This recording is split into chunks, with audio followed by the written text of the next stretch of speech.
thought I was playing?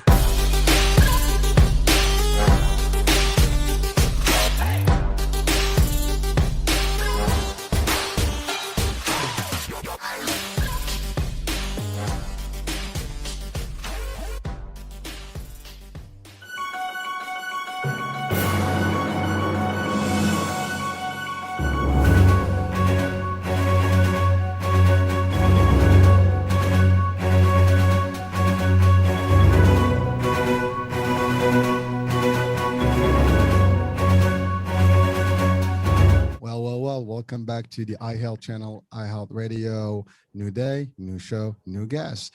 Today, again, I have been blessed with so many diversified guests from different backgrounds, and today I have an angle that I haven't had before, and so it's someone actually who's been presidential in history, meaning that this person particularly worked with various presidents and vice presidents, and it's just an amazing experience that we'd like to share. And but really the purpose of today's show is to guide people, motivate people, and teach, maybe share, not even teach, but share, new ways of dealing with things and being better, and really just it's an opportunity to grow ourselves and be able to tackle things in life. And the person I have today, our guest today, is so special because he was able to do that, and despite of his, background and where he was raised and all the stuff, and we're going to talk about this. It's a very motivating story, and no one can tell us better than Darrell Williams himself. Darrell, how are you, sir? Hey, Hurricane, I'm doing great, man. Thanks for having me. It is a true pleasure, and I actually left off that you've been in the service and you're a veteran for 20 years. Yeah, 20 years in the Army. Mm-hmm. Okay, so thank you for your service, sir. Appreciate it. It's always a pleasure. So Darrell, let's talk about your background. I mean, your story. In Campton, tough place. Made it through. So let's talk about that. And then we'll talk about your mission, of course, and why we're doing today with your company. Sure. Darrell, go for it. So for me, man, I grew up in Compton, California, and I always share with people if they remember the movie Boys in the Hood. Yes, sir. That was the environment that I grew up in. And then my brothers and sisters grew up in the environment that was straight out of Compton. So we were about 3 years apart in that. And for me, growing up in Compton, at that time, I believe we were the fourth most dangerous city in the United States, which is never a good statistic to have, but it is what it is. And again, man, just a lot of stuff going on. And it was just, a challenge just trying to make it, because I was sharing my younger kids, because now they're of the age where they can understand that stuff. It's like you have, people trying to get you in gangs on one side, people trying to get you selling drugs on the other side, and you're somewhere in the middle. Like, I just want to make it through high school, man, So it was very tough, very tough. And then I had some good buddies that I hung out with, and we were all just trying to, push each other, right? Accountability partners, that whole 9 yard. And probably about my junior year, it's like I really just had one of those aha moments. It's like, what are you going to do when you graduate? Because I really didn't know, man. My wife, my family, didn't have a lot of money, knew I wasn't going to college. It just wasn't there, right? I had good grades, but didn't have the money to go to college at all. And I just remember, man, after my 11th grade year, going into my senior year, ran to a recruiter, and he's kind of like, give me the pitch, like, hey, what do you want to do and I really didn't even think about the military. That was not on my mind. And I was trying to blow him off, like, I'm going to go to college. And he was like, well, where are you going to go? Hurricane, I just came up with a college like Arkansas. And this guy opened up a book, had University of Arkansas in the book, had all the prices and what you cost for a 4-year degree. And I'm telling you, man, he got my attention, because it was like, this is serious. What are you going to do? Because you don't have this type of money. And I was like, hey, man, so tell me about the Army. And he told me, hey, you get to travel, go to college, they'll pay for your college. And I had a couple of cousins that went to the military. One went to the Navy, one was in the Army, but they both got out in 2 years. And once I started, talking to the recruiter, I was like, let me go back and really do some research on this. And they both told me at 2 different occasions, like, hey, if I had to do it all over again, I would not have gotten out. So I took that and I was like, you know what? I think I'm gonna do this, right? Go in. I went into the military HR, came back, told my mom and dad. Dad was like, hey, you got to do something. So I'm all for it. And believe it or not, my mom did not want me to join. She was like, you are not going to the Army. You know, you're going to stay around here. And luckily that night, my dad talked to her and was like, hey, he's got to be a man. You got to let him go. If you don't sign it now, he's just going to go on his own next year. So he talked her into it, and definitely one of the best decisions professionally, you know, that I ever made, because you learn so much when you're a part of, as we always say, something bigger than yourself. Yes. And that's what the Army really is, man. It's about teamwork, diversity. Before they even start talking about diversity being a thing, man, the military already was moving in that direction, because, you know, when you go to basic training, AIT, they strip you down and then they build you back up, but they build you back up from a team Right. concept, Yeah. man. And it's just one of those proven strategy that's worked over the years. Yes, they've tweaked it a little bit, but the concept is still the same, man. Your brother to your left and to your right, you know, you do what you do for them. It's not about you as an individual. And I love the military. And when I got exposed to leadership, I mean, my whole world just changed, because I started seeing that there's not a problem in this world that cannot be resolved with leadership, whether it's personal leadership, professional leadership, you know, collective leadership. It's there. And I just really looked onto that, hooked up with a lot of mentors along the way. And then Simon took me from Germany to the Pentagon, and then eventually started working for the White House Communications Agency, which was just a phenomenal assignment. Yeah, that was my little spin about being presidential and working with presidents and vice I presidents. appreciate that. Yeah, well, by the way, I mean, I'm sorry, it just, let's just pause for that for a second, because Sure, sure. I mean, just from your introduction right now, by your background, your story, it's a story of many, and Yes. and a lot of people to date, will probably be still facing the same. It may not be Compton or any of those areas, but it Newark, doesn't matter. It right? could be in our area in Jersey, for Newark is, Absolutely. and there's so many places, and even the places you might not think about. That's You think that true. they are just as good and comfortable, life is beachy, but it's not. No. And the other item I think that you mentioned right now is college. It's costly, and It unless you is. have some sort of an academic scholarship or some sort of Mm-hmm. a sports scholarship, I mean it's tough. It's not Very as hard. affordable. Even community college, I mean, you can afford maybe Right. that, but even that is still not as cheap as people may think. So it's tough, and people oftentimes they go to either military, Navy, Mm-hmm. Marines. Mm-hmm. It is an opportunity to actually get money for college. It is. uh, but I think the better part of that is discipline. Military is about all that, and again, you said Yes. about team building. You're part of a core. You're part of a big, I guess, body, Right. and it's really, you guys refer to it as brothers in arms, right? Mm-hmm. That's you know, right. so that's really it's a big deal, and again, I said earlier, we salute you, on my behalf, and Appreciate it. hopefully everybody, with all the respect, that's due to you guys, and it's not easy. I mean, because of you guys out there, we can sleep at night, nicely, that nobody's gonna mess around with us. Absolutely not. Hopefully, well, they try, but hey, you guys got this. I mean, They're our going to military, succeed. it's good, it's good. Well, but your story, I mean, you went to the next level. I mean, you said it, your cousins, they did 2 years. A lot of people just do that, get their money, and they invest in Mm-hmm. college and eventually get even degrees and so on and so forth.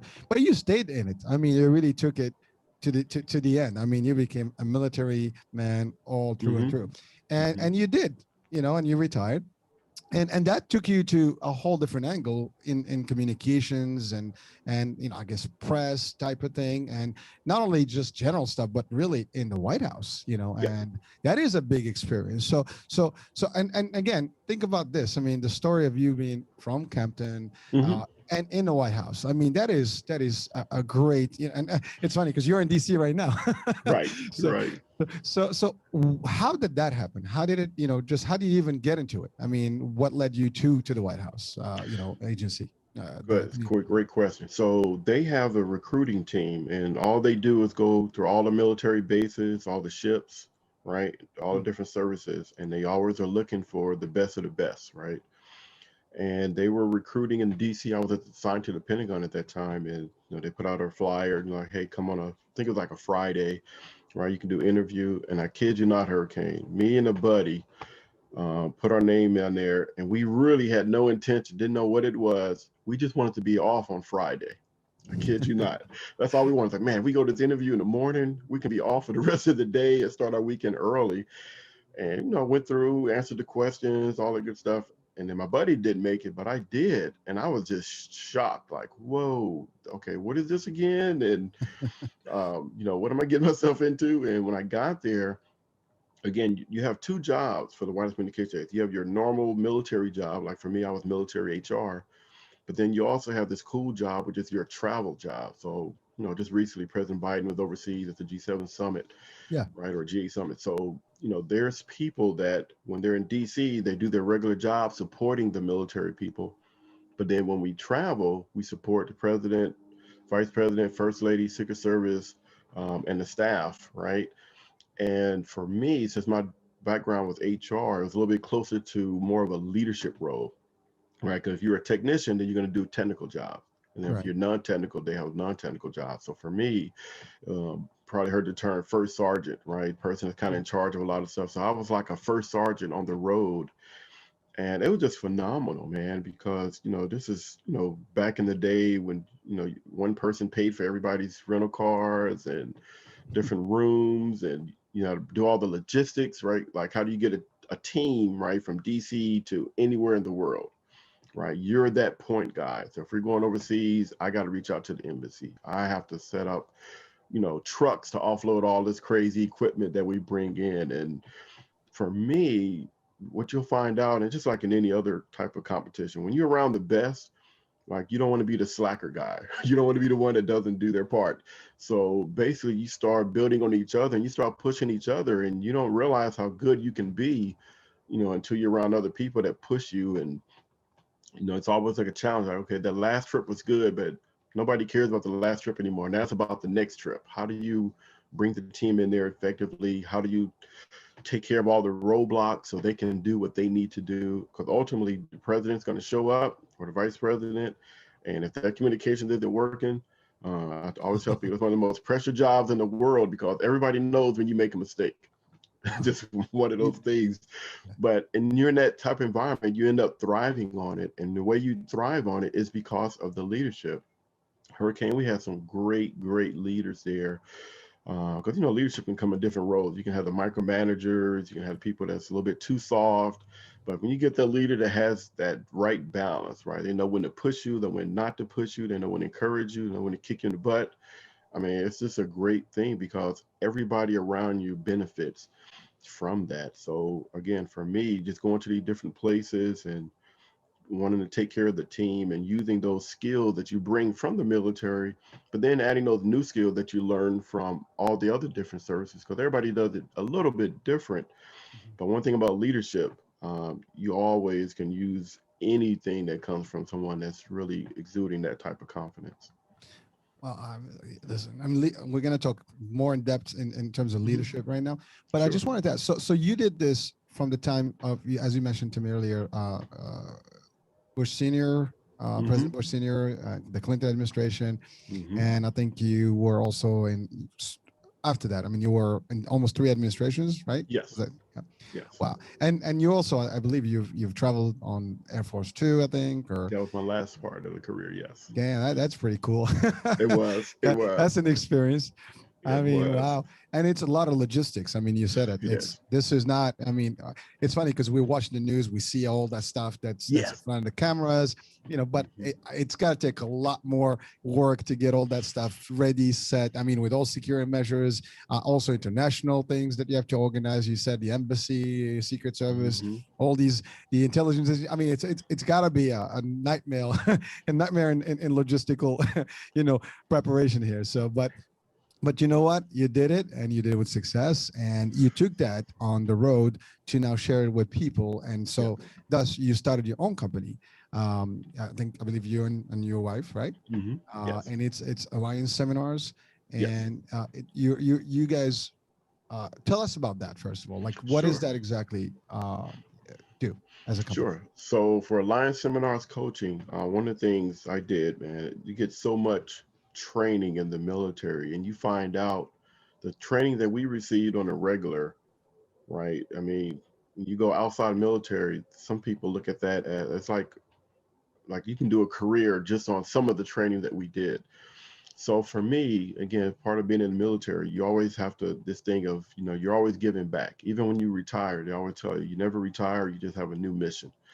And I I just like that. wanted to make sure that I gave back, right? Growing up in Compton, I used to have a teacher, um, and she would always say, "Hey, whenever you come to California, come talk to my kids, right? I want them to know that they can make it too."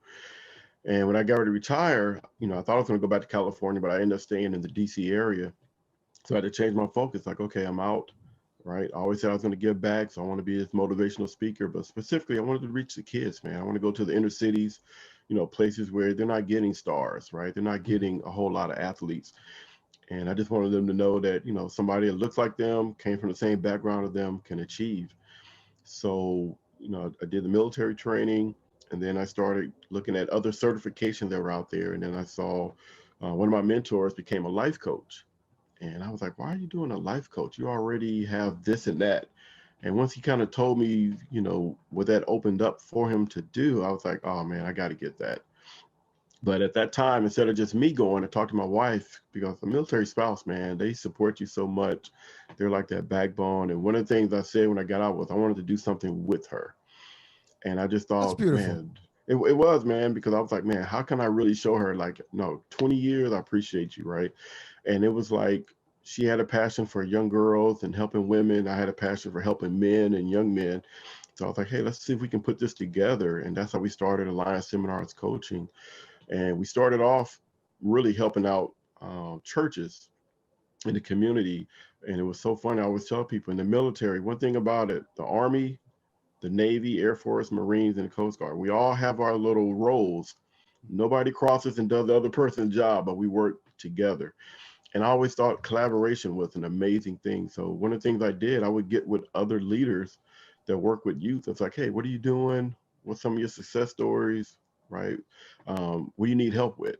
And then I would hook up with somebody like a hurricane in New Jersey and say, hey, there's a guy like you in New York, right? I think you two need to talk. And I started just building these coalitions across the East Coast. And it wasn't the intent to start something like that. I just wanted to connect resources, because that's one thing in the military. You realize, resources are limited. So you got to make the most of them. And, you kind of borrow and share with other people, right? To make it, extend longer. Well, And I, you're trained to survive, and you train to make do with what you have, and still right? be able to succeed on a mission and make it through. I mean Hmm. that's why if you're military, you're a survivor. You can make it work. That's It doesn't matter exactly what right. what environment you're thrown at. You can actually handle it. And that's where the training comes in. Uh, You're exactly right. I you know I, my oldest son, actually, he was in the ROTC program Awesome. in the Awesome. school. So they were actually, obviously, it's an introduction to the military concept. So he was That's Air Force great. ROTC, but it was a cool experience, 4 years of that. Yeah. And I mean, obviously he didn't go into the service, but that He's got was the discipline. but exactly, they went to camp, they went to the bases, they did their training, they did like a week in the Hmm. summer, uh, Nice. where they had to do everything just like in the actual service. So it was a pretty good experience, and also they were part of a team, Yes. which is unique. I mean, they're really solid together, and they stand by each other. So that's a sweet part about it. But Darrell, I was going to ask you this now. Hmm. Something we didn't talk about, what we didn't mention before. Hmm. You're also a pastor. Is that through the military or after the military? So that was actually during the military, right? One thing, got me out of Compton was, definitely my mom, right? She was very spiritual, kind of kept us at church, we didn't want to go, but, after a while, that stuff pays off because it was the values, realize it at that time, but, really those values that she taught us early, right? Again, blended with the military values. So for me, it was nothing to, learn that culture. So one thing, like I told you, I would do a lot of travel. And if I Mhm. went to a city, right? I knew we had a day off or, something like that. I would call like a local school or a local church that was close by and say, hey, know me, but I'm in the military. I'm here supporting the president. I love talking to kids. If you Oh, have a nice. group, right, I wouldn't mind coming. And first thing they say, Hurricane, is, well, we're a public school. We can't pay you. And, and I'm like, Well, ma'am, sure.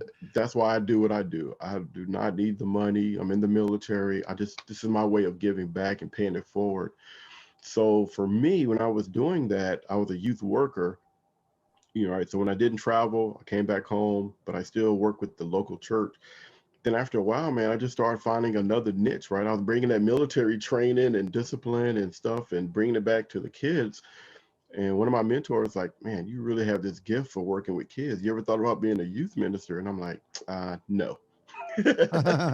tough, Right. tough job, but Exactly. Right. I was like, no, I got left on my plate. I just love to help this way. But after a while, man, I just found out that was just one of my callings. So I ended up, doing it. And I was a youth minister for many years. Loved it, loved it, loved it. And then became a youth pastor, right? And nice. then the more, and I'm one of those guys, like I always tell my pastor, like, what do you need help with, right? I'm not here to receive, I'm here to give. So after a while, they're like, hey, we need somebody to take over the leadership training for all of our leaders, right? As we go out to the community. So I'm like, got it. Put some programs together, brought some things from the military, the soft stuff, no real crazy stuff.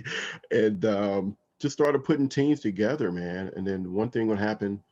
My pastor had an idea. It's like, we need to get more into the community. People can't make it to the church. So she wanted to do these small group Bible studies or community studies. And she asked me and my wife, would we lead the couples Bible study?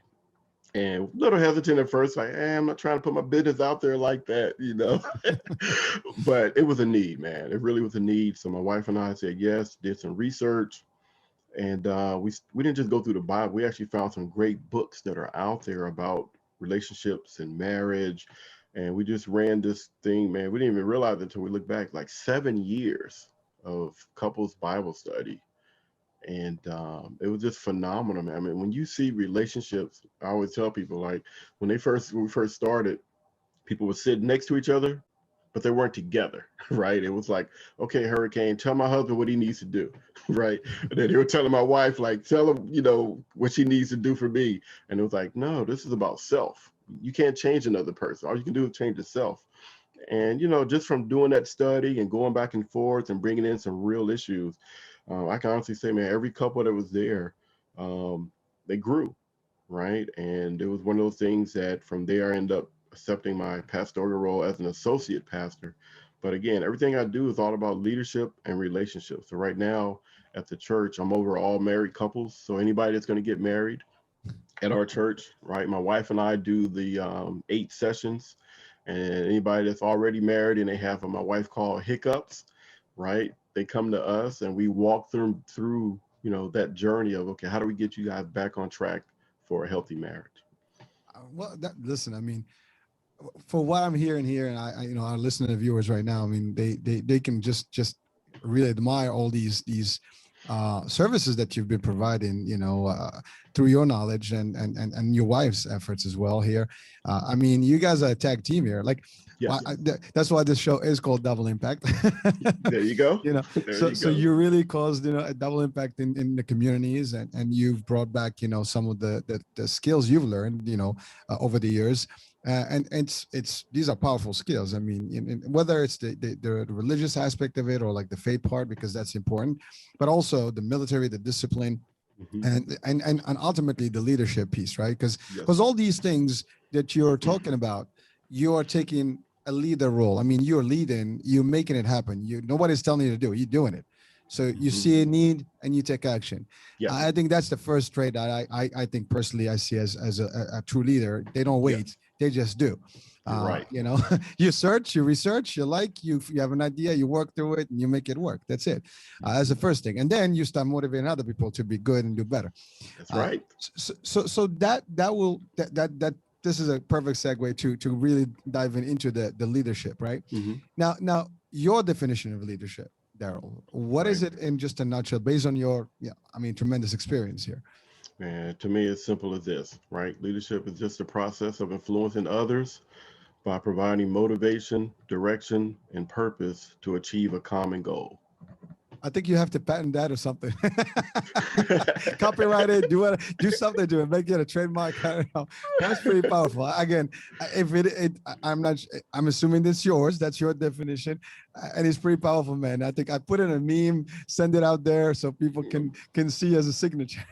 No, I Darrell appreciate Williams. that, man. But some of that is from the military too, man. They changed the definition over the years, but to me, that one, it was like a long time ago, right?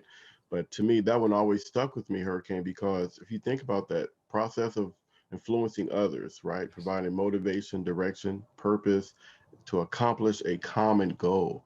Man, that's anything. That's family, that's self, right? That's I'm in my school, that's in my marriage. I mean, leadership, I mean, it can work in any environment.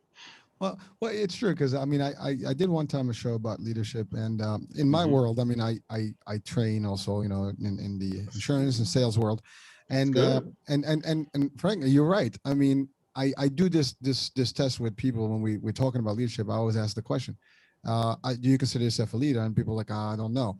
I'm saying, Mm, well, and the question is, what do you do? I mean, who's making decisions for you? Are you doing things? Are you taking lead, you know, action? Oh, of course. Essentially, a lot of people don't realize that they're doing it, you know, day in, you day said out it, in their life. Hurricane. And you know, but not everybody is a leader. That's the other part, right? So it's a skill that you have to develop, and Hmm. you might have it in you, and you just have to evolve it. Yes. And then the other thing is some people, they just do themselves. They just kind of worry about Hmm. themselves. But you're like a true leader will take it to the next level. And you know, whether it's innovation, whether it's developing other leaders in the world, Hmm. and or sharing concepts and ideologies that actually can really drive people motivation and success.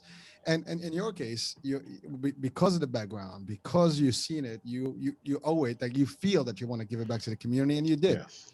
Yes. And the quote that you just stated here, I mean, that is, you said it's background military, but I that is powerful. And to your point, I can use that. Anyone in any industry can use that. Yes. And Yes. if you audience, if you're listening and or watching the show, please, you know, take it down, put it on the paper, and apply it. See what you can do. Yes. Yes. So Darrell, let's go through that. So Okay. that's a whole concept. How do you break it down to someone that new, like a younger person that just learns, or is learning to Hmm. get, you know, their feet wet and get, you know, in the action? So for me, one thing I used to talk with the young people is, and I always like to meet them where they are, right? What do you want to do, right? What's your purpose? I don't care if you want to be a chef, obviously sports, right? They want to Mhm. do that, but I'm like, wherever you want to go, tell me what it is. And then from there, we just talk about, one of the first things to me in leadership is modeling, right? Who's modeling where you want to go and what you want to be? And once you find that model, again, don't look into the personal character. Everybody's character is different. Look at what did they do to get to where they are, right? You got Hurricane, great podcast host. What did he do? What type of research do you think he did? Right? Go do some research on Hurricane. And then you start finding out, well, wow, he's got this gift, he did that, he did this. Wow, he even said that he failed the first time, right? And he had to turn it around, Yes. right? So I'll try to just walk them through those steps of modeling means not just where Hurricane is now, but where did he start? Why did he persevere? And the same traits that Hurricane did, they're in you too. But you just have to put a little work in to grow, like you said, those little things that's inside of you.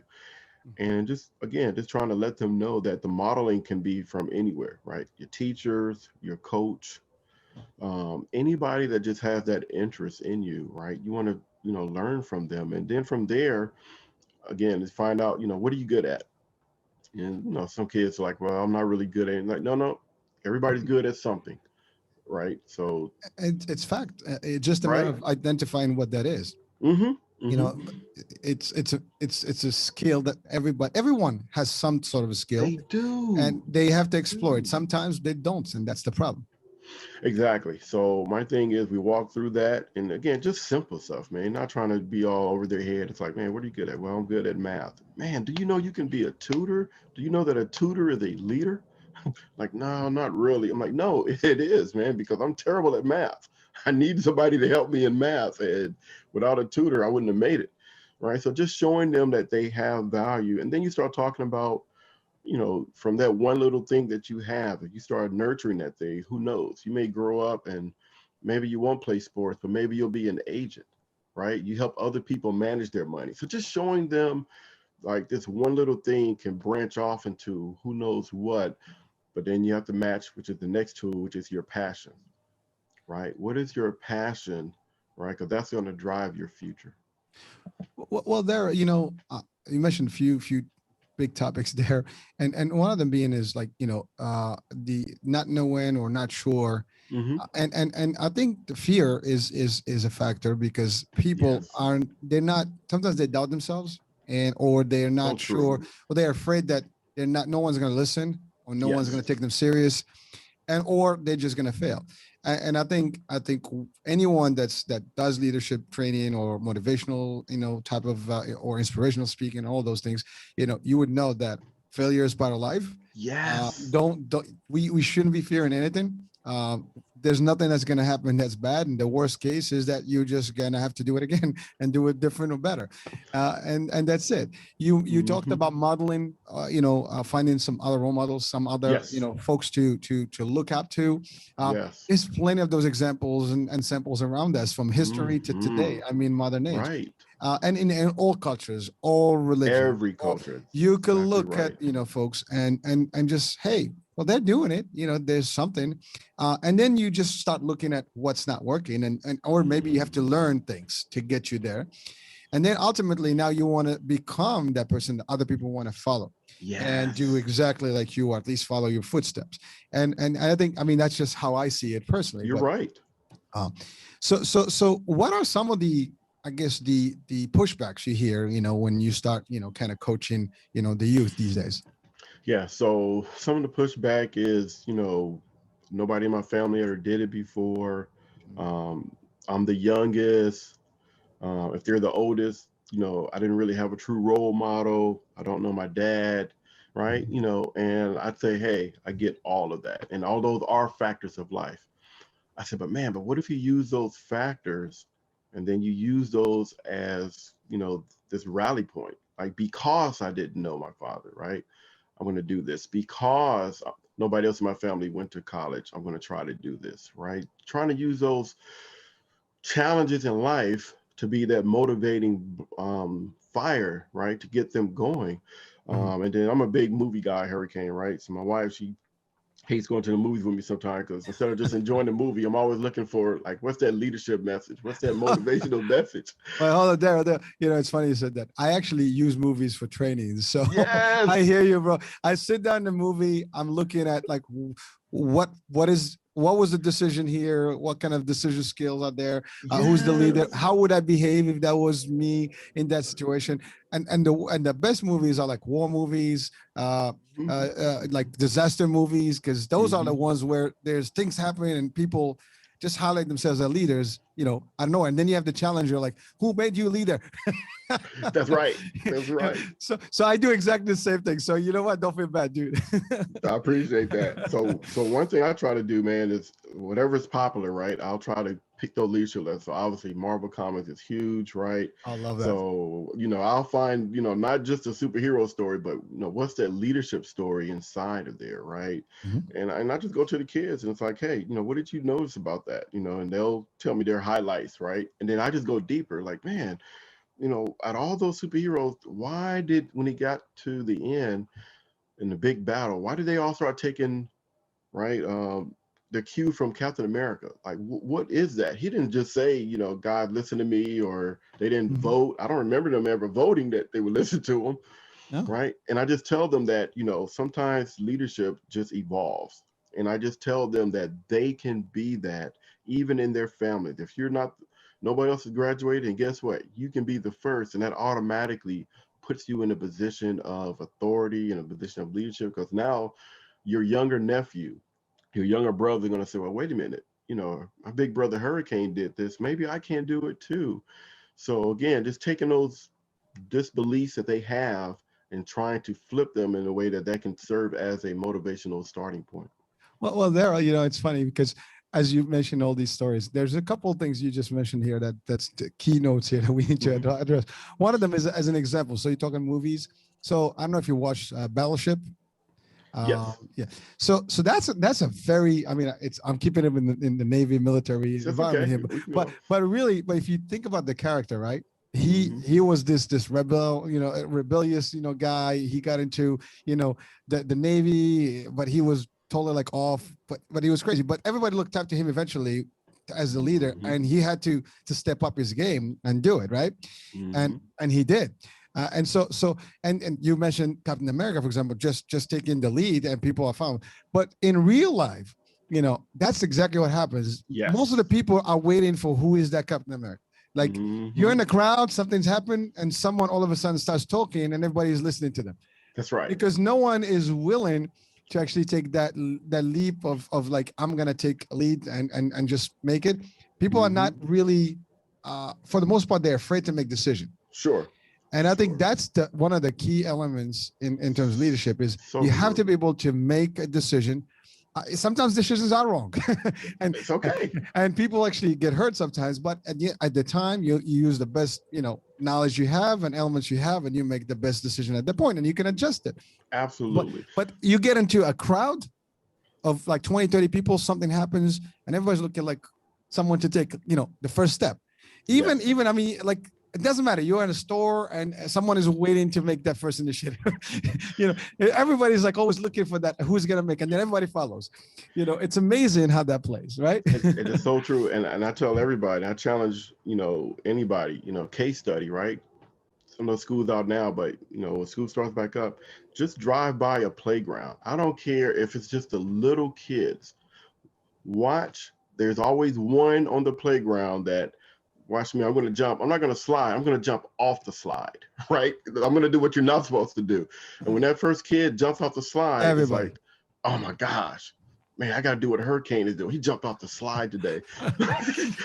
Again, just those leadership roles of, like you just said, people taking that challenge and doing something that, what would happen if this happened? It's so funny too, Hurricane, I always talk to parents. I'm like, sometimes we got to be careful not to stunt our children's growth. You ever notice when a baby starts walking and they fall, it's like if they hurt themselves, they don't know that they hurt themselves, Hurricane, until we as a parent either make this facial expression that they never seen before. Right. We run at them so quickly, right? We're smothering them and grabbing them. So they're looking like, oh, I guess I'm supposed to cry now because dad is reaching out to me, right? But if we didn't do that, and you get that, after a while, as they get older, you start like, what, let them fall. They look and like, oh, my dad didn't come get me, so I guess I'm okay. But amazing. That is a good way. I mean, personally, it's a little bit of my lifestyle, right? I grew up that way. Like, my parents did not hold my hand. It's like I had to do things, and I had to figure out things for myself, and that actually gave me a whole different angle in life and the ability to just always just do things. I don't have to wait. That's right. We can talk about things, or we can be doing things. I just be doing things. There you go. So, but this is not about me. But again, we're talking about examples of how you behave in this particular way, and then you just start becoming different. And actually, that's okay. We're all different and unique. Yes. Every individual and people listening or viewers, and taking leadership, courses with Darrell, or listening to podcasts or any of those motivational places. The idea is, take it, see it, and start visualizing. You just gave a good example about movies. Most of us watch movies for entertainment, but a lot of us don't actually deep dive in the movie, and read between the lines, see the concept, see the politics in it, see all the different angles, and really break it down to science. When you start doing that, you go beyond just the comic piece or the action piece on the movie. Same concept, but some of these concepts are applicable in life. You watch one movie, you see how people interact, how, when situation happens and there is an assault, there's something, and now someone has to step up the game. They do. People sometimes get panicky. They're afraid. Someone has to hold their hand. Don't worry, we got this. And so these are all examples that you see in real life in the corporate world. And unfortunately, there's a lot of, challenges in this. I mean, Yes. some people also, you're always going to find, it's like, well, what made you the leader on us here? Why do you appoint yourself as leader? We didn't vote for you, as you said earlier, right? Right. I was like, well, are you going to do it? Well, you didn't do it. So, hey, please be my guest. Go ahead, do it. Show us what you got. And, Absolutely. it's funny because you see this more today. Like you do something, let's take the example, the podcast, right? Someone's like, what kind of podcast is this? Well, at least I have one, do yours. You don't like my thing, just do one, right? And show us what you got. Give us your skills. It's all good. I'll learn from you. There's nothing wrong with that. That's right. And that's the point. Like, people sometimes they just don't see that element, right? Or I think to your point, when you're talking to youth, that's the best time because now you can build them. And, I know, I'm sure that you've experienced this adversity in a discussion, right? Oh, I am different. Nobody's going to look at me. I'm not going to be able to succeed. Now, you said it yourself. You come from Compton. You're in the White House. You're 20 years veteran. You're all over the world. You're on Air Force too. So you did it, right? Absolutely. Everybody else can't do it. And sometimes people are like, oh, they just have to blame everything why they're not succeeding instead of like, I'm not succeeding because I just don't want to get out of it. Let me get out of this thing. Let me find better ways. There's better ways. People do this every day. And if we can do it, someone else can do it. And everybody can do it. Absolutely. That's why I love the movie. When I talk to some of the kids about the movie Drumline, right? They're like, oh, yeah, he was great in the movie. I said, no, but let's go back to the beginning. I was like, who did he give that graduation card to and was really ready to tell him something? And he was like, oh, yeah, he gave it to his dad, right? I said, but what did he tell him? Right? He said, I made it without you, right? Started off kind of, conflict, but that was his way of letting them know, like, I'm still going to achieve whatever it is I'm supposed to achieve, right? I'm still going to have my goals regardless of you're in my life or not, and he started asking kids, man, what did you learn from that? It's like, oh man, that was me, right? That could have been me. I'm like, absolutely, right? I said, that was his first stage of leadership because like you just said, he overcame adversity. I said, almost every leader has to overcome some form of adversity because that's what makes you mentally tough. That's what makes you know that, hey, you started way back there. So you're not going back there anymore, right? And then I talked about, when he got to college, right? He was selfish, right? He had a gift, but he did not know how to use the gift. And I tell the young people all the time, you're the same way. You have a gift. You may not be sure how to use that gift, but I promise you, when you put it around the right people, when you nurture that thing, I said, man, that gift can grow up and be something beautiful. And we don't know what that is. That's what's so exciting about life, man. You got to, scrub your knees a couple of times and, do a little type of thing. And I said, it doesn't matter if you go to college, the military, or, you get a job right out of high school. Your leadership and your gift is still inside of you. And a lot of times, Hurricane, when I go to some of the schools, right, I'll take like a $50 bill and I'll crumble it up, right? And then I'll step on it, right? And they're like, what are you doing? What are you doing? And I'm like, and I'll pull it up. I'm like, hey, what's wrong with this? And they're like, well, you stepped on it. You crumbled it up, all this. Same $50. Right, but I say, but can I still spend this $50? Oh, yeah. I'm like, so what does that mean? That means that regardless if you've been stepped on, if you've been crumbled up, you still have value. That's right. That's deep, and actually, that's fact. And people sometimes they just need that message. They need to be reinforced. That's all. Yep. I mean, again, people sometimes we have this voice that talks to us, and there's two voices. One is like inhibiting you, like the world ends, you're not gonna do anything, everybody's against you, and then the other voice, and they both exist. You just have to highlight one over the other, and then you get a winner voice, right? That's right. And I think that starts with belief too. Like you got to believe in yourself. People are hesitant because they're not sure. They have doubt that they're not going to succeed. They're not sure about themselves that they can do the job.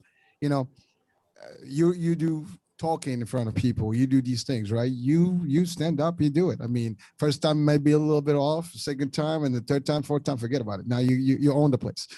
And those are like some of the elements. But you're right. I mean, the youth needs to see and hear these things. By the way, this is not just for youth. I mean, even corporate even leaders, adults. I do. Some adults, folks, they're still struggling because they still haven't found themselves. But that doesn't mean it's too late. It's never too late. Never too late. As long as you got breath in your body, you have another chance to, make things better. And it's so funny, right? I run to a lot of adults, like you said, like, man, I want to be a motivational speaker too. And, I wish I can just speak like you. And I wish it was that easy. I said, whoa, whoa, whoa, whoa. I said, not that easy. I said, let me tell you about the first time I spoke, right? Didn't know how to do a speech. I wrote everything out because I saw somebody else write their speech out. And I tell people all the time, man, I started losing myself, couldn't find where I was. I had a story to tell, but I was so busy trying to figure out where my next point was that the story got me. I said, man, that was the worst speech probably in the history of speeches. And they're like, no way, that couldn't have happened. I'm like, yeah, it happened. And I say that because I think sometimes as leaders, we have to be transparent with people. That's another word. Don't let Sure. people think that you've always had the best marriage, you've always had the best job, you've always had the best podcast. Like, no, man, let me tell you what happened when I first started. Let me tell you the things that didn't go right. And then when they start asking, well, why didn't you quit? It was like, because now I'm here meeting you. Had I quit, I would have never met you. It's all about the other people. It's not about us. Well, it's funny because you mentioned earlier about people seeing what you have today, Hmm. not where you started, and that's a typical problem. Most It of the people is. are looking at you like, oh, who you are today, but they forgot that they just see the success today of where you are, Yes. but they don't realize that you didn't get here overnight, and there's no one out there that is successful, whether a billionaire or whatever, that did not start somewhere, That's right. to get to that point. Some get faster to whatever it is than others. Sometimes there's dynamics that play. But at the end of the day, no one has overnight success. And the best people will tell you that's not true. That So is right. if people have to realize that, you got, like you mentioned, the babies, we don't just walk and stand tall, overnight. You got to get That's up, you right. got to fall, scratch a little bit here and there, and then get to it. And then now you start standing, then you start walking, then you start running. Now forget about it. We take over. That's right. That's but exactly that's right. that's it. It's amazing that folks sometimes don't see that opportunity, and they just judge, or like they just like, oh, well, I don't want to wait that long. That's the other thing. People are impatient. They just think like, it's going to take a long time. All right, well, so it's going to take whatever it's going to take. I mean, you can expedite things by maybe making moves, but at the end of the day, nothing that is good is going to happen overnight. You got to take your time to do it and build it right. So That is it. And one of the things I always ask, even especially when I do leadership workshops with a lot of adults, right? They're the same way. It's like, hey, I've been doing this job for so long, but now I'm ready to make my move. I want it instantly. I want this next promotion. And I'm like, yeah, but what happens if you take food and you don't put it to the proper temperature for the proper amount of time? Oh man, it's nasty, right? It's not mm-hmm. cooked on the inside, right? The outside looks good, but the inside is terrible. I said, that's what you could turn into if you don't take the proper time, right? To nurture your gift, to learn your leadership style, to redefine your leadership style, right? I said, you may, again, have this gift, but if you don't know how to nurture it, it's not going to benefit. And it's not even just you, but benefit those who are going to be really in a better position because they met you, right? Think about the movie Stump the Yard. I tell some leaders that sometimes we become leaders because of somebody else. Well, what are you talking about? I said, think about it. Stump the Yard, right? The guy thought that his brother was going to go to college, and all of a sudden something bad, happened, right? Mm-hmm. Change in his life, right? He could have made two decisions. I'm going to go after those guys that did it, or I'm going to, pay it forward and let him know that, he didn't lose his life in vain, that I'll be the one to go to college. And even when he got there, right, he was like, you know what, this is not for me. Why? Because he ran into some friction, right? Start, things a little bit harder. But then he realized that, you know what, it's not as bad as it could be, right? He remembered why he was there. And then, again, like you just said, he was good at that one thing, which is dancing, right? Even though he was selfish, but eventually he joined, the frat. And after that, he started realizing, and even when he joined the frat, he was still a little selfish because he was like, man, I can outdance all these guys, right? But what did it get him? It didn't get him the real pinnacle of what his leadership was waiting to explode to be. It wasn't until he humbled himself, was like, you know what? I need to step back. I need to work within the group. But then another part people miss in that movie Hurricane is the leader, right? they gave him a hard truth. Dude, you lost 7 years in a row. When are you going to do something different instead of hanging on to the same leadership principles, right, that got you there? He had to bend. So as leaders, right, whether we're experienced or new leadership, we all have to give and take to get something better. And I always share with the young people, what happened, when the guy said, you know what, teach us some of your moves? What happened when he said, well, let me take what you already tried to show us and make it better? He's like, oh yeah, they won that thing. I said, that's all leadership. Give Well, and take. yeah, no, it is. Well, it's funny because you're. There's a couple elements that I'd like just to comment Mm-hmm. on. The example here about humbling yourself, right? Uh, Mm. that's a big deal. As a leader, you cannot be too selfish or too full of yourself. It doesn't work that way. It's Yes. not about you. It's about the others, the people, Yes. because they're gonna look up to you. You're gonna be their model. You're gonna be the one that they're gonna see and emulate and try to do and follow suit, right? And if you're too full of yourself, that's not going to work. One, It's and they're not. not going to, and you're going to have, these people are going to not respect you for who you are, and then they're That's just going right. to disperse, and that's the end of it. On That's the right. flip side, you coming from military background, that's you have leaders, you are a leader, but also you're part of the team. No leader is Absolutely. good without their team. Yes. A good leader is just as good as their team and their crew and their followers, right? That's And so right. if you're just by yourself, you can't lead, you can't win, you can't do a competition, when you have a team. Mm. Similarly, I don't know if you watched, there's another movie, then like a Battle of the Year, which is like a breakdance, like a b-boy movie. Yes. It's a similar concept, but the idea is, again, when you realize that you cannot do it solo and you have to be part of the team and work together, that's when you win. And even though you're the leader, people are going to follow your lead, but you cannot just realize, that you're it and you're going to be the one that's going to make it happen. Everyone Right. has a piece of that puzzle, and that's Yes. where the picture becomes good. And that's really a concept in leadership sometimes is lost. And we see that in corporate. You got Yes. leaders with high ranking positions, but people disrespect them. They don't like them. They don't want to follow them. They hate them. And on the flip side, you have these leaders that they'll jump hoops and loops and jump, cliffs Yes. over if they just tell them, let's do it, how high we're going to jump here, right? That's right. So that's That's what right. makes a difference between people. So being humble, being, a true example and someone that some people would really want to follow. That's what a leader is. And I think for people that are watching, listening, or even the folks that are in the courses, Mhm. and the youth specifically, yes, you can become that leader, but also understand that you also have to, you talk about foundation. You have to build a foundation. You can't be, Yes. you also, leaders always learn. You can't just be Yes. like, oh, I know this. Well, you've known. I mean, the times change. If you don't update yourself and get upgraded, it's just like phones, right? You cannot be using like a flip phone, right? You got That's to get with the right. times. Right? So, That's same right. concept. You have to learn new skills, new trade, and be always ahead, innovative enough. Leaders are innovative, and they see that. They seek knowledge day in, day out. Those are traits of leaders that that makes them different. Also, you mentioned something about like you said, the meat is like the food roll inside and it's back. You got to build a good foundation. It's got to cook nicely. You Yes. have to have the Yes. base. The rest, the cosmetics will come, but if you don't have the foundation, it's like it's going to collapse. So all these are elements that that you've highlighted. That I love these concepts, and certainly, hopefully, that people can get uh, a little vibe from it and get some spike through this discussion and get energized and really make it happen. But really, that's what you do, Darrell. That's what you actually are delivering. You and your wife and team is you're bringing these concepts to people, and hopefully they can apply. And frankly, even they apply 1%, 10%, That's 5% still of good. whatever you give them at a Right. time, it adds up. That's the other thing. 1% today, tomorrow's 2%. And you add up. Yes. Before you know it, you're Yes. 100%. And then even when you have 100%, now you get another cup. You get another set. Start building on a different. You build one building. It's like Monopoly, right?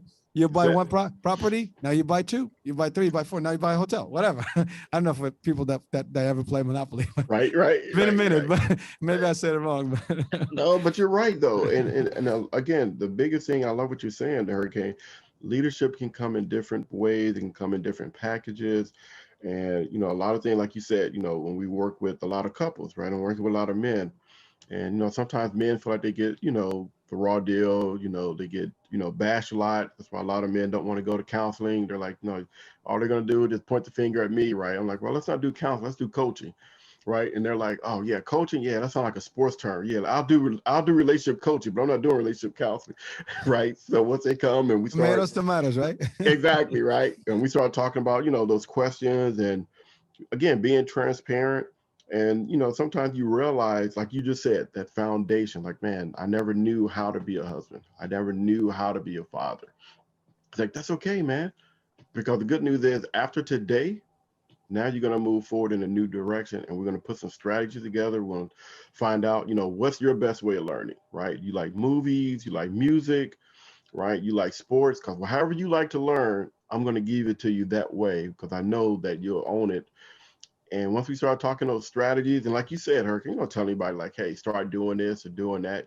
Like you said, little steps. What is it that you can do, right? That's still within who you are, right? I can't have a guy like go and start buying your wife flowers and you never bought flowers before. Like, okay, what's wrong? You must have did something wrong. Like, no, he didn't do anything wrong. He's trying to change, right? So, like you said, let's just take those little steps, right? Let's find out. Right, there's this training out there called the 5 love languages, right? It's a free training. How about we just take that, and then don't tell your wife you took it, and then you and I will, we'll talk about that and what it means and walk through that. And then once they find out what their language is, like, hey, now you're gonna trick your wife, right? You're gonna have her take it, right? And then you find out what her language is, and then now you and I've already talked. So if right, that your language is touch, right, and her language is words, right? Let's see how the more words you give her, the more touch you can get. And they're like, it can't be that easy. I'm like, let's try it. Let's do some case studies. And next thing you know, they're like, man, Oh, you were right. Once I knew her love language, she automatically started feeding into my love language. I said, hey, man, sometimes it just takes a different way of looking at something, but still doing it the way you want to do it. well, that concept works for everything. I mean, whether That's right. relationship, business, it's you got to know what's in it for them as well. And it's a give and Yes. take game. It's a two-way street. It's like we say the expression, it takes two to tango. I mean, Yes. you got Yes. to balance it out. It's not always about you. And whether it's in relationship, business, kids, sometimes you got to give in. It's not always your way or the highway, right? It Yes. has to be. Yes. And a lot of us have that. I got this. Even in leadership, you have to know that Mhm. sometimes you have to listen. You might be wrong. It's true. That's one element that people don't realize, that just because you're a leader doesn't mean that you're always right, or you always have to be right. Sometimes your idea may not be the best, but other ideas in your team can be the better ideas, and you should be able to take that. Also, you can, as leader, you should be able to take criticism. Yes. Positive criticism, of course. Someone tells you, people can challenge you. If you cannot be challenged, you're not a true leader. Great People are point. going to challenge you, and you should be able to tackle that challenge. And if it makes sense, you know what, you should be able to. Okay, I take your idea. I like it better. Let's do it. Let's apply. The other way, you can do it. If you're not sure, well, you can prove them wrong. You say, okay, I'll tell you what. Let's try it. See what happens. If it works, great. If it doesn't, then we go mine. And you coach them that way at the same time. So there's so many ways you can do So things. true. But amazing, because people may know these concepts, but maybe they don't apply them. And sometimes just Right. by sharing them, Yes. oh, damn, I see that before. I've done that before, but I just never related to this. So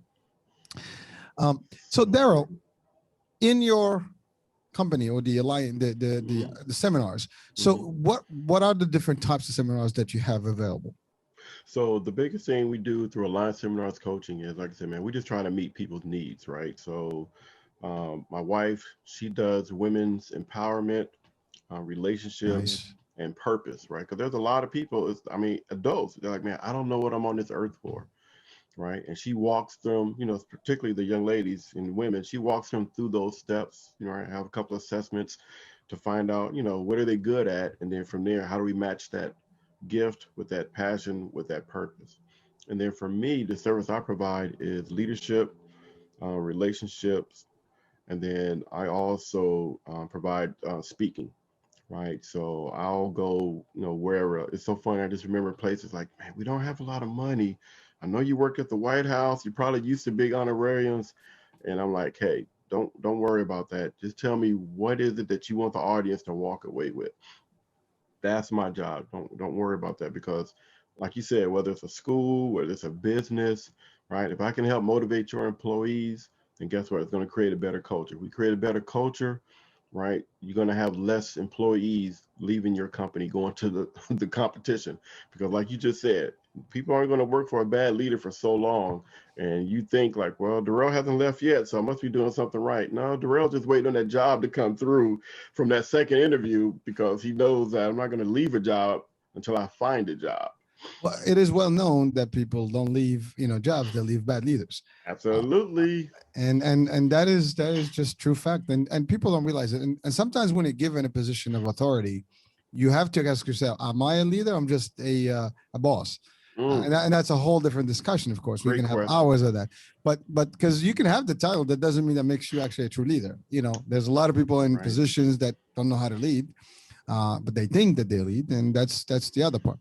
But again, I mean, the idea that you guys are servicing, and providing all these types of angles to help people, whether it's in the corporate world or individuals, youth, couples, and that's powerful stuff. And it is important to know that your services exist, and only that people can really utilize those things, and they're practical because you're not telling them something that works. I mean, that doesn't work. It does work. It's been Right. applied, and it's successful. And I'm sure you have a lot of testimonials and people that you've assisted over the years that actually have been able to establish themselves better and get better results and success. So, And the uh, thing about it, Hurricane, it goes full circle, right? Talk about being old, right? When I was a youth worker, right, walk with these young people, kind of, carry them to a certain level. And at that time, my wife and I couldn't have kids. And then we eventually had it later on in life. So now my oldest, right, junior, getting ready to go to a senior year. And I'm like, man, how do I prepare him, right? And just give him some things that, I think can help him. So I just had this idea, like, man, let me reach out to some of my former youth, right? They graduated from college, they have great jobs. And I just reached out to them. I was like, hey, man, I know you're doing some great things. Can you just do a 1 hour Zoom with my son, right? I'm going to be on the line just to, maybe ask some additional questions, but I really want it just to be about you and him. And he's going to come up with 10 questions on his own. And man, it was such a great thing, Hurricane, because each one of them said, man, that was fun. I enjoyed it. I learned something new about myself. You know what? I think I want to do something like this in addition to my regular job that I have, right? And again, I'm like thanking them for helping my son and helping him build his first, network. And they're looking at it like, man, you still teaching. You dropped some nuggets, and now I can go back and look at something else. And that's what's so great about leadership. It continues to give. It's like a loop that never ends. again, as a leader, you are supposed to give and always be there for your people, and you know, Mhm. and also one of the best ways to qualify or to really evaluate yourself as a leader or not is whether you have put in this world more leaders just like you. Yes. Because I mean, if you're doing all this Yes. and people are not becoming leaders and stepping up, and really handling themselves, maybe you're not doing a good job, and it's time to recheck things, right? But a true one will always have makes like almost clones of themselves, and sometimes even better than Yes. yourself. I mean, Way I don't have a better. problem having better people, be better than me. That's right. It's okay, and they might have better qualities than I have, and that's okay for them It's okay. to even surpass you in a career path. If for example, that's one way, but that's okay. The key Yes. is, you doing it for the right reasons, and you know that you've contributed positively to somebody's life and success. That's it. That's it, I man. don't have to think about that to us, but those are like some real elements where people can sometimes feel, well, I don't want other people because that's threatening to me. That's my competition. Oh no, no. They're missing the point. I know. It's crazy, isn't it? Because some people out there they don't want to share because they're afraid that someone's gonna just learn and become better. You know, that's okay. First of all, if you're truly the people would never disrespect. They will always give you your That's worth, right. and they will always, That's put you on a right. pedestal and they look up to you no matter what. But if you're not doing it the right way, maybe then because now you're stepping on people and they're gonna step. Be careful who you step on the way up. They'll step down Mm, that quickly. is so true, You, man. you know. And it's funny you say Hurricane. I have a leader that I ended up we developed a really good relationship, right? And he was just tough, man. I mean, just one of those real tough, sturdy guys, former Army colonel, made it up in the civilian side on the government called senior executive service, which is quite equivalent to like a 3-star general. Nice. And he and I, man, like I said, he was one of those guys that was like, man, I hope that I can, be one of this guy's mentees when it's all said and done. And sure enough, man, we had a chance to really develop a good relationship. So we would have these meetings, but then after the meeting, I would stay back and we would just chit chat, man. And I would use those opportunities. And I never forget, man, I asked him, I said, hey, Mr. Huffman, what is it about you, like when you're always in these meetings and, what's kind of your background, your purpose? What are you really looking for? And are you ever afraid, right, if you get somebody that's sharper than you? And Hurricane, I never forgot what he said. He said, Darrell, you want to bring in people that's smarter than you. You want to bring in young guys with great ideas. They're going to challenge old dinosaurs like myself, right? And I said, but you don't ever get intimidated? He said, the day you get intimidated is the day that you're not worth your salt. He said, you want them to be better. You want them to leave their meeting feeling like, man, I added something to the puzzle today, right? Mr. Huffman told me, great idea. Go back, put some legs on that thing and brief me back in about 3 months. And what he told me, Hurricane, I thought was really great. I said, well, sir, what about some of us as leaders? We're not where you are yet, right? What's the best way that we can grow? And he just said, never be afraid to ask the right questions. I'm like, what? He was like, it's all about asking the right questions. He said, it's not about who's the smartest person in the room. He said, everybody's smart. That's why they're in the room. But who can ask the best questions that's going to get to the results, right? That's going to be able to solve somebody's problem. He said, if you can master that, you'll be fine. Well, it's a similar, approach that, I think Steve Jobs said it also similar. We don't hire, smart people to tell them what to do. We hire them to tell us what to do. Yeah. I think to similar quote. I think that's what the quote was. Very true. But that's really what it is. Again, you're being put in a position of leadership, that doesn't, again, and there you want to have, you just there because you can put people together. You can bring people together. You can put, a bunch of folks that have great talent and stuff, and you guide them, you organize them so they can give more. And that's really what it is. It's not like, you're better than them. You're just one of them. But right. Your ability is to be able to identify talent and put them in the right places. I mean, in military concepts, so you're doing an operation and mission. True. Everybody's got talent and skills. So you got, I mean, we see in movies, you got a sniper, you got a spotter, you got this, you got that. Everybody's doing their thing, right? You got communication, you got text. But that's the same thing. I mean, you're in a ship. You have all these people doing different functions. And if one of these folks don't do their job, we got a problem.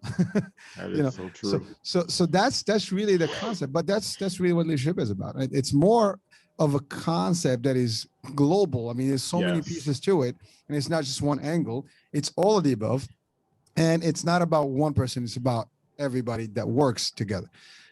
Again, that's just how I define it. And you're right. But listen, I mean, it's funny. I just glanced at the time, and we already, beat the hour, and I'm not even, like, I'm so excited here. I still want to go for more time here, but, but just as time is taken here, let me ask you this: what would be just a very straight, one item, two items that you can leave the audiences right now with, as a piece of advice that they can take to the bank and use? Two things. One, maximize your call. I tell everybody has a calling. I don't care what it is. But the best thing you can do for yourself, for your family, and even for others, maximize your call. Whatever that call is, man, get the most out of it, get the best out of it. But what you're going to find is when you maximize your call, not only can you provide a living for yourself, right, but you also make things better for those around you. So again, just maximize your call. And then the last thing I always tell people is set the conditions for success, right? Everything around you is not going to be the best. It's just not. And sometimes we get too caught up in external factors that we cannot control. So I always try to tell people, in fact, I was coaching somebody earlier today. It was like, don't tell me about that employee that gets on your nerve and your boss is taking their position on it. What is it that you can control, and how can you change the narrative with those things that affect you. And by the time we got off the call, it was only like 30 minutes. And they had action plans. They had other people they can reach out to. And I'm like, that's what it's all about. Setting those conditions for success, right? Conditions, they're crappy sometimes. We already know that. That's a common denominator. Now, what's the next step? Well, listen, I mean, those are very, very, I mean, those are themselves can be like topics of shows, but really, if you're listening and watching, I mean, just really take a minute to ponder and really, deep dive on those concepts, because they can help you in every aspect of your life. Yes. And you know what? Yes, conditions can be tough, but you set the tone. And you know what? That's the key to Survivor. I mean, you can be in in the middle of a snowstorm, in the middle of whatever. If you can always readjust and adapt, things will shift your way. And you can remove yourself sometimes from the equation. That's another way. It doesn't say you don't have to, true. You don't like. It's funny. I was at the beach the other day, and they have these signs about rip currents. Well, and it says if you get caught in it, don't swim back. Don't try to go against it. Just go sideways and go with it. So good. Same concept here. I mean, yeah. Life is going to throw rip currents at you, and you just have to find a way to maneuver. If you struggle and go against it, you're just going to be depleting energy and just die out. So don't do that. Instead, adapt and move your position where you can actually still get to safety. Again, Darrell, I'm sorry. I didn't want to actually have the last statement there, but no, you're fine. It just happened that you gave me that little motivation there. Good, good. That was great.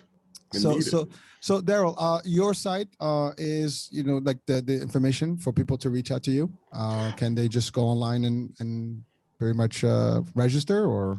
Yeah, they can just reach out to us. Alliance Seminars with an S.org. Alliance Seminars.org is the website, and the same thing on Facebook. And again, when you go there, don't be surprised if we reach out to you right away, because that's part of that military thing inside them. It's like I have to respond within 24 hours or 48 hours, or I'm a failure, right? So you'll get some type of response, because again, that's how much I value other people's time. Well, you have it, Darrell. Thank you. It's been a true pleasure and honor, and a privilege to have you actually on the show and really getting all the good sauce, the good juice here, because I refer to it as juice, and it's the good stuff, right? And really, all these elements that you shared today with us are super powerful. And any one of us, we can, even when you think you know it, sometimes just a reminder helps. And some of us may be reminded, some of us maybe these may be new concepts to us. It doesn't matter who you are, what age, it's all the same. You can use a piece of it, all of it, but that's it. I mean, that's the purpose of shows like this, and the purpose of a company such as yours, and what you're doing and delivering. So, folks, the link to the company, the Darrell's website, will be on the description. So please check it out. That being said, Darrell, thank you for being on the show. Folks, thank you for watching the iHealth channel. Listen on iHealth Radio. Hurricane H here. We'll talk tomorrow. New guest, new show, new topic. Ciao, ciao. Bye-bye.